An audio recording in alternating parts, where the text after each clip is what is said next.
నెల్లూరు జిల్లా ఆటో కార్మిక సంఘం బుచ్చిరెడ్డిపాలెం మండల కమిటీ ఆధ్వర్యంలో ఆటో కార్మికుల సభ్యత్వ నమోదు కార్యక్రమం జరిగింది. పలువురు ఆటో వాలాలకు సభ్యత్వం నమోదు చేయించారు. సభ్యత్వం తీసుకోవడం ద్వారా జరిగే ఉపయోగాలను వారికి వివరించారు. ఈ సందర్భంగా ఆటో కార్మిక సంఘం జిల్లా అధ్యక్షులు కోలగట్ల సురేష్, మారుబోయిన రాజా మీడియాతో మాట్లాడారు. జిల్లాలో దాదాపుగా 50,000 మంది కార్మికులు ఆటోలను నమ్ముకుని జీవనం సాగిస్తున్నారన్నారు. గత వైసీపీ ప్రభుత్వం, ఇప్పుడు అధికారంలో ఉన్న కూటమి ప్రభుత్వాలు ఆటో కార్మికులపై జీవో నెంబర్ 21 పేరుతో ఆర్థిక భారాన్ని మోపుతూ ఇబ్బందులకు గురిచేస్తున్నారన్నారు. జీవో నెంబర్ 21ని రద్దు చేయాలని వారు డిమాండ్ చేశారు. గత ప్రభుత్వంలో ఆటో కార్మికులకు ఏర్పాటు చేసిన వాహనమిత్ర పథకాన్ని అధికారంలో ఉన్న కూటమి ప్రభుత్వం నిర్వీర్యం చేసిందన్నారు. ఇప్పటికైనా రాష్ట్ర ప్రభుత్వం స్పందించి వాహనమిత్ర పథకాన్ని అమలు చేయాలని కోరారు. రాష్ట్ర ప్రభుత్వం కార్మికులకు సంక్షేమ బోర్డు ఏర్పాటు చేసి అండగా నిలబడాల్సిన అవసరం ఉందన్నారు. వాహనాల సెన్సార్ ట్రాకింగ్ పద్ధతిని రద్దు చేయాలని, లేని పక్షంలో వాహనదారులకు అందుబాటులో ఉండే విధంగా గతంలో ఏ విధంగా అయితే ఫిట్నెస్ సర్టిఫికేట్లు మంజూరు చేస్తున్నారో అదే విధంగా మంజూరు చేయాలని కోరారు. ఈ సెన్సార్ ట్రాకింగ్ పద్ధతిని ప్రైవేటు ఏజెన్సీలకు ఇచ్చే విధానాన్ని రద్దు చేసి ప్రభుత్వ అధికారులే నిర్వహించాలని డిమాండ్ చేశారు. సభ్యత్వ నమోదు కార్యక్రమాన్ని తీసుకోవడం జరిగింది.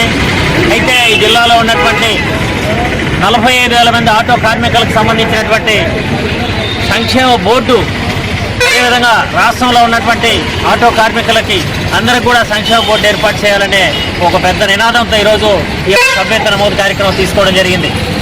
అయితే ఆటో కార్మికులకు సంక్షేమ బోర్డు ద్వారా వచ్చేటువంటి రాయితీలు ప్రభుత్వాలు కల్పిస్తే వారి బిడ్డల చదువులకైతేనేమి, వారి పిల్లల హాస్పిటల్ ఖర్చులైతేనేమి, ఏదైనా యాక్సిడెంట్ సమయంలో ఆ కార్మికుడికి కాలు ఇరిగినా లేదా ప్రమాదవశాత్తు చనిపోయినా ఆ కుటుంబానికి భరోసా కల్పించే విధంగా ఆ యొక్క సంక్షేమ బోర్డు ఏర్పాటు చేయాలని, అదేవిధంగా జీవో నెంబర్ 21 తీసుకొచ్చి అధిక పెనాల్టీలు వసూలు చేస్తున్న ప్రభుత్వాలు ఆ యొక్క జీవో నెంబర్ 21 కూడా లోకేష్ బాబు గారు పాదయాత్ర సందర్భంగా, ఎలక్షన్ సందర్భంగా అవి మేము రద్దు చేస్తామని చెప్పడం జరిగింది. వాటి మీద కూడా మేము పోరాటం చేస్తా ఉన్నాం, జీవో నెంబర్ 21 రద్దు చేయాలని.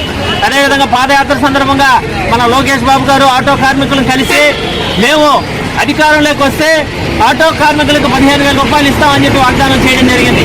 గత ఆగస్టులో ఈ యొక్క వాహన మిత్ర అమలు చేయాలి, కానీ గత సంవత్సరం 2024లో వాహన మిత్ర అమలు కాలేదు కార్మికులకి. ఇప్పుడైనా సరే ముందుకొచ్చి ఆటో కార్మికులకు వాహన మాత్ర అమలు చేయాలని, అదేవిధంగా సెన్సార్ ట్రాకులకు సంబంధించి ఈరోజు కప్పలదొరు దగ్గర సుమారు కందుకూరు నుంచి కప్పలదొరు 100 కిలోమీటర్ల పైన వస్తుంది. అక్కడికి వచ్చి ఆటో కార్మికులు ఎఫ్సీ చేసుకోవాలంటే అనేక ఇబ్బందులకు గురవుతారు. అదేవిధంగా ఈ పథకాన్ని ప్రైవేట్ వ్యక్తులకు అప్పచెప్తా ఉన్నారు. దాన్ని కూడా ప్రభుత్వం కొనసాగించాలని చెప్పేసి ఈ సందర్భంగా డిమాండ్ చేస్తాం నెల్లూరు జిల్లా ఆటో కార్మికులు. నా పేరు సురేష్, నెల్లూరు జిల్లా ఆటో కార్మిక సంఘం జిల్లా ప్రధాన కార్యదర్శి. ప్రతి సంవత్సరం ఆటో కార్మికుల ఐక్యత కోసం ఈ జిల్లాలో ఆటో కార్మికులు ఎదుర్కొంటున్నటువంటి సమస్యల పరిష్కారం కోసం ప్రభుత్వం అనుసరించేటటువంటి కార్మిక వ్యతిరేక విధానాలను వ్యతిరేకిస్తూ అహర్నిశలు కార్మికుల పక్షాన్ని నిలబడి నెల్లూరు జిల్లా ఆటో కార్మిక సంఘం గత 25-30 సంవత్సరాల నుంచి కూడా ఈ జిల్లాలో పనిచేస్తూ ఉంది. ఈ జిల్లాలో ఉండేటటువంటి దాదాపుగా 45,000 ఆటోలకు సంబంధించి 45,000 ఆటో కార్మిక కుటుంబాలకు సంబంధించి నెల్లూరు జిల్లా ఆటో కార్మిక సంఘం ప్రాతినిధ్యం వహిస్తూ ఉంది. గత ప్రభుత్వం ఆటో కార్మికులకి వాహన మిత్ర పథకం ఏర్పాటు చేసి ప్రతి వెహికల్ ఎఫ్సీల సందర్భంగా ఆ వెహికల్కి అవసరమైనటువంటి ఫిట్నెస్ సర్టిఫికేట్లు తీసుకురావడానికి, ఇన్సూరెన్స్ కానీ అట్లాగే ఆటోకి సంబంధించినటువంటి మరమ్మతులు కానీ చేసుకునేదానికి వాహన మిత్ర పథకం ద్వారా 10,000 రూపాయలు గతంలో ఉన్నటువంటి వైసీపీ ప్రభుత్వం ఆటో కార్మికులకి ఆ పథకం ద్వారా అందించేటటువంటి పరిస్థితి ఉన్నది. అయితే అధికారంలోకి వచ్చినటువంటి కూటమి ప్రభుత్వం రకరకాల వాగ్దానాలు చేసి వైసీపీ కంటే కూడా అధికంగా ఆటో కార్మికుల ఇబ్బందులు మేము గుర్తించాం. ఆ ఇబ్బందులకు తగ్గట్టుగా ఆయన 10,000 కానీ ఇస్తే మేము 15,000గా ఇస్తాం ఆటో కార్మికులకి, ఈ పద్ధతుల్లో మేము ఉపయోగపడతాం అనేటటువంటి కూటమి ప్రభుత్వం గౌరవనీయులైన చంద్రబాబు నాయుడు గారు చెప్పడం జరిగింది. అయితే ఇంతవరకు ఆ వాహన మిత్ర పథకాన్ని పునరుద్ధరించి అమలు చేసినటువంటి పరిస్థితి కనిపించట్లేదు. అంతేకాకుండా కేంద్ర రాష్ట్ర ప్రభుత్వాలు గడిచినటువంటి 11 సంవత్సరాల కాలంలో ఎంఈ యాక్ట్ అమెండ్మెంట్ ప్రకారం అనేక రకాలైనటువంటి జీవోలు తీసుకొని వచ్చి ట్రాన్స్పోర్ట్ రంగ కార్మికులపై అత్యధిక భారాలు మోపుతా ఉంది.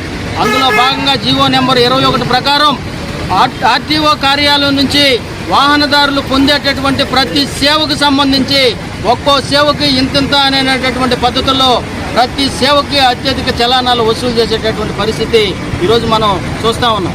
ఇదే కనుక కొనసాగిస్తే ట్రాన్స్పోర్ట్ రంగంలో ఉండేటటువంటి దాదాపుగా ఈ భారతదేశంలో 6 కోట్ల మంది కార్మికులు రవాణా రంగంపై ఆధారపడి జీవనం కొనసాగిస్తూ ఉన్నారు.